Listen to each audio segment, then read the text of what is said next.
Well, here we are, undefeated, looking at an MVP candidate, looking at a team that just moved ahead of everybody else in the NFL atop the odds to win the Super Bowl. This is massive right now. Nick Sirianni is right atop the Coach of the Year odds. The Philadelphia Eagles have established a gold standard in the NFL, if at the very least this year, but probably for another couple of years. Hey, welcome into post-flight. And while we have this extended break where we need to wait even more to see our Philadelphia Eagles take on now the Washington Commanders, we thought we'd have some fun and look back, look ahead, look just to see what's going on here. This thing began with so much discussion in the offseason, mostly by time wasters and people that needed to fill time in their day-to-day, whatever their day-to-day may be, where it was just a back and forth about, well, is Hurts the guy? Is Hurts not the guy? And I think so much was ignored about this team. And now there's like this surprise. And it's not even so much neglect, like, oh, come on, you should have been talking about Devontae Smith in the offseason. It's just people are shocked that this team is undefeated. And while I'm surprised that they have yet to lose a game, the way in which they've played and held up and kept their composure and never really wavered amidst any controversy is not surprising at all if you just pay attention. If you simply just pay attention to what's been happening. This has been one hell of a ride so far. I don't know how it ends. I don't know when it ends. I don't know what's going to happen in order to end it. It might just be the end of the road. Hey, you got to get off now. There's nowhere else to go. You got to hold it up again. We remember what that was like in 2017. Of course, circumstances have changed. Now, unfortunately, I have to say this because I don't know how it's going to come across, but it kind of needs to be said here. We had one of the worst weekends in Philadelphia sports history ever, just ever. Not recently, just ever. I mean, this thing was like, oh, it was so bad to see the Union lose the way which they did, and then see the Phillies just they couldn't turn anything around. It was awful. And now you're thinking, all right, well, Joel Embiid's hurt, James Harden's hurt, Embiid's sick, and Harden's hurt. What else do we have? What else do we got? Flyers. Oh, by the way, the Philadelphia Eagles are undefeated. It's not that you shouldn't be talking about the Super Bowl. Hell, you want to bet them to make the Super Bowl, win the Super Bowl, what? Do whatever you want. The value's gone, but do whatever you want. You can't put well, now they have to win the Super Bowl in order to make up for what happened with the Phillies, et cetera, in that bag. You cannot put that out there. That's nonsense. This Eagles team plays in a completely different arena, one in which games are determined by completely different circumstances and sets of circumstances. So you cannot, by any means, put yourself in that at all. There's an opportunity here to kind of look back at the first couple of games through what's happened so far leading up to most recently in Houston and kind of get that feel of, this team has come out. This team has done a bunch right now that people didn't anticipate. And at the same time, while overachieving, they've also lived up to expectations and they've pulled stuff out of their rear, which has been just ridiculous. Absolutely ridiculous. All right. Let us bring it. And again, that's a good ridiculous. That's not a bad ridiculous. Let us bring it. Macy is the man who runs the show here on PhillyVoice Sports. You've been traveling everywhere. Did you sneak in a layover anywhere from Houston back to Philly? Did you stop in Fort Lauderdale for, a couple of hours and walk at 9 somewhere? All right. Well. Oh, there we go. Rose. There we go. I think we're good. Yes, I can hear you at least. Okay. Can you see me? Go ahead. Yes, you're good. Okay. Yeah, this was honestly, I'm the perfect guest for you to have on because for the first time since I think 2013, I missed 2 entire Eagles games because I was on the road covering the Phillies. So in Houston, I actually listened a little bit on the radio. My rental car had Sirius XM, so I was able to hear Merrill do his broadcast. But sorry, geez, what a long road. That was the Steelers game. The Texans game, I was freezing my butt off in about 47 degrees trying to type a Phillies gamer while I was sitting in the auxiliary press box. I had the I had the game cast open for the Eagles, but luckily they look like they had it handled, at least in the second half. So, yeah, I'm the perfect guest, Eytan. Perfect. Well, here's the beauty of it is that we're not here to break down what happened on Thursday night because it was a short week against a meaningless out of conference opponent in which they get the win. And there isn't much to extrapolate by any means. I think it's more just looking back at the big picture and then also ahead at what they have and the expectations that have been built. But you were right there, right through the end of the Philadelphia Phillies run.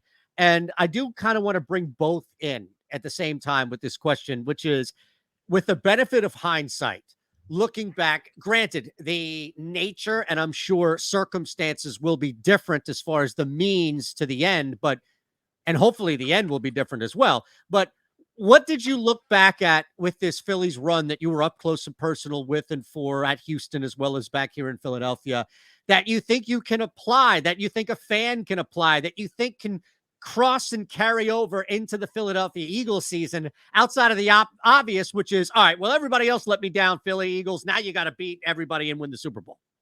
Honestly, the biggest part of it was it came out of nowhere and there were no expectations. And maybe 2017, that Eagles team might have been a little bit like this, but I think that the way that the football season breaks down, they just kind of, the expectations slowly grew. The Eagles ended up the 1 seed, etc.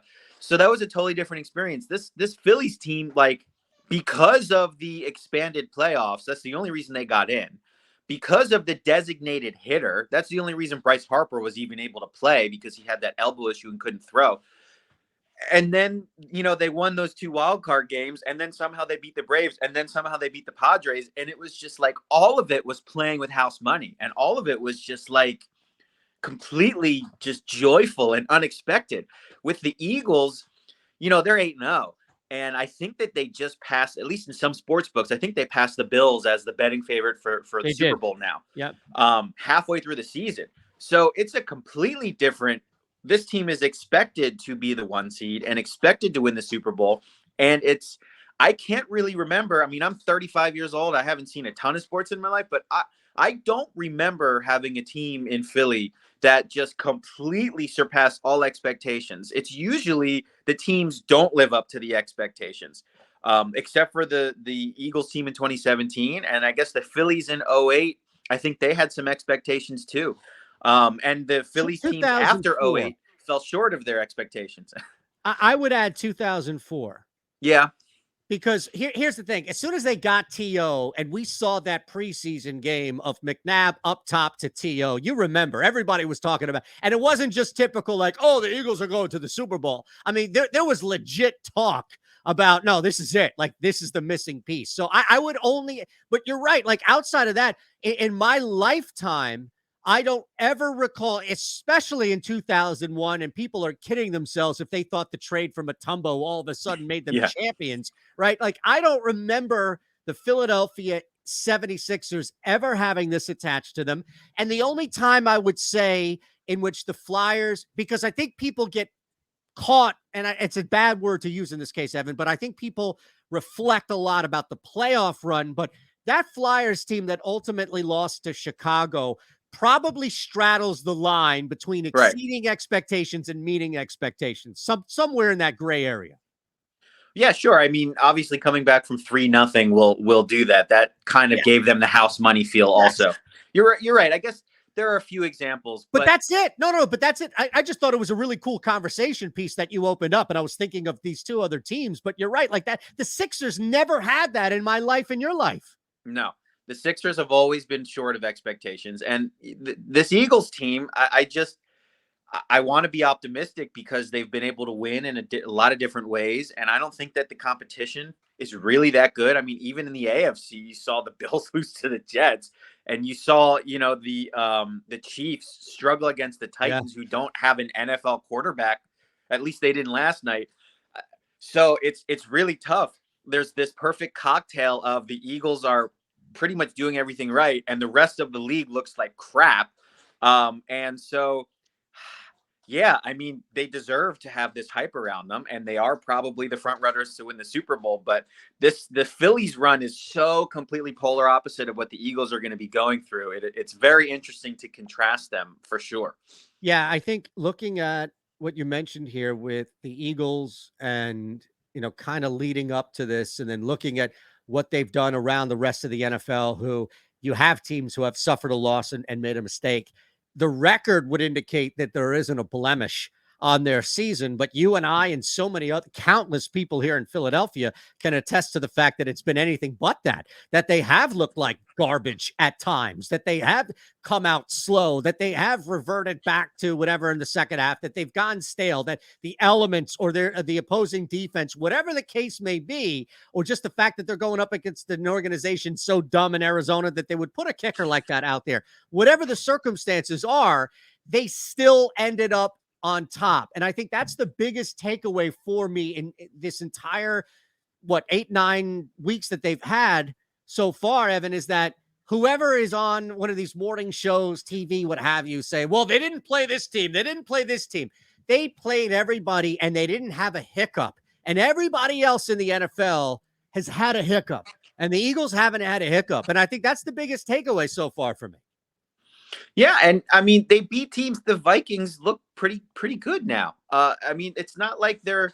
I guess they are taking care of the crappy teams, but I don't know. They make it to the playoffs. They get the 1 seed. They get the bye. Who scares you? Maybe Dallas. The Giants don't scare me. The Packers don't scare me. The No. Buccaneers don't scare me. Maybe the 49ers. I don't know. I'm grasping at straws here. I just like something would have to go horribly wrong. There'd have to be an injury, knock on my desk. There would have to be something astronomical to happen for them to it's like they're like a B+ football team, but there are no A teams in the entire NFL. So by default, if they keep this up, the expectations are through the roof. Yeah, let's look at that as we kind of wind down here. The rest of the season opens up Monday night against the Washington Commanders. It's already a giant line. Double-digit favorites have yet to cover so far this year. We won't see another one most likely until then. But the reality is this is a weird, finicky type Washington team that's annoying defensively. They can hang around and they can slow things down. They kind of remind me of Bernard Hopkins without the power, right? Like somebody who can grab you and slow you down and just work you, not physically work you, but you look up and all of a sudden the game's over. You're like, how did this happen? Where we only have, a couple of 18 points or what have you on the board. On the other side, Taylor Heinicke, as we just saw, he's not Josh Allen. He's not Jalen Hurts. He can be good, but he can make mistakes too. I don't know. I don't think they lose Monday night, but I think this is a lot closer than the 10.5 line would indicate. Yeah, I think I heard one of the guys, it might have been NFL Network, might have been Bill Simmons. Somebody was saying that the Eagles need to get a loss because they got to go through some adversity. They can't have, a 14-0, 15-0 record toward the end of the year. They're not going to know what it's like to have to bounce back from a loss. Every loss is an opportunity, all that BS. But there's a lot of different types of football teams that they're actually going up against. And there's a lot of different styles of football that they're playing and a lot of different ways that they're winning. Yeah. And so, I wouldn't really be concerned that they haven't had that situation where they've lost yet, because like we see Washington coming in, this is a different kind of football team that they're going to have to prepare for than when they were preparing for the Steelers or the Texans, etc. I'm very impressed with Nick Sirianni's game planning. I'm very impressed with his game management. I mean, nobody talks about it because you have, the Nathaniel Hackett's of the world and all these other coaches that don't really know how to call timeouts. Yes. So it's just like the simple competency of the entire coaching staff and their preparation. They're just, they're doing it right and quietly. And that's enough to give me confidence that this somewhat talented but not great Washington team is not. I think the Eagles will beat them by double digits. I don't think there's much to be worried about. I just haven't seen any reason for concern from the preparation standpoint at all.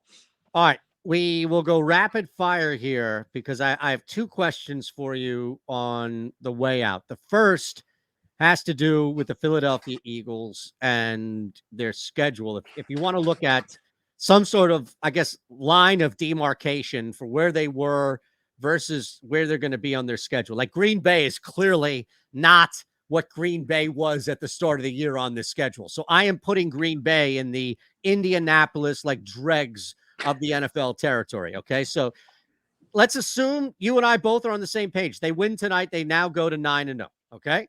So will they be 12-0 when they travel December 11th, the day before my birthday, to MetLife and take on the New York Giants, who we assume will be hanging around this division? So will they win after tonight and be 9-0? Will they then beat Indy at Indy, beat Green Bay at home, beat the Titans at home to be a perfect 12-0 taking on the Giants?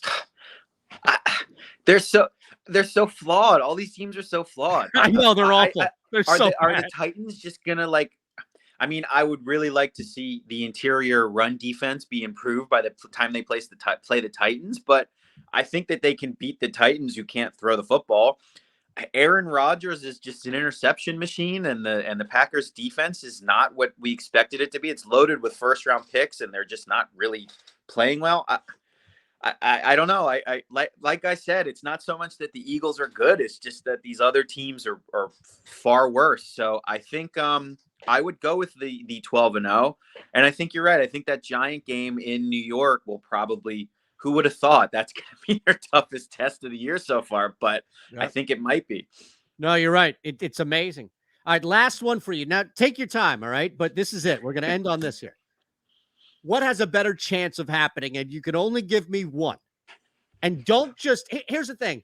If you cop out with the team answer, then you have to give me more than just, well, I think they're the best. You know, like, you have to give me a little something, because you're a man of words. So I expect depth from you, because you provide depth. That's what that's your MO, is depth. So what has a better chance of happening? The Philadelphia Eagles win the Super Bowl. Jalen Hurts wins the MVP. Nick Sirianni wins Coach of the Year.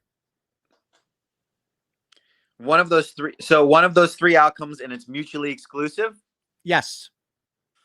I think Nick Sirianni winning the Coach of the Year would be of those three. And I think it's because I think that the Eagles are going to have the best record in the NFC. And I don't think Jalen Hurts is going to win the MVP, because he's not going to throw for 5,000 yards, and he's not going to throw for 35 touchdowns. I think it's going to go to probably Mahomes or Josh Allen. And as far as the Super Bowl question goes, I think they're the best team in the NFC, but I don't think they beat the I mean, they could, but put them on paper against the Bills, I don't think they beat them. Put them on paper against the Chiefs, I don't know if they beat them. So the thing I'd be most confident in is I think Sirianni, because they're going to be 15-2. And the best team in the NFC, and they're going to look at what he was able to do with this football team after last year. They're going to improve by 6 wins or whatever. That's absurd. So that's my pick. Awesome. Thanks, Evan. Yeah. Thanks, Eytan. Thanks for having me.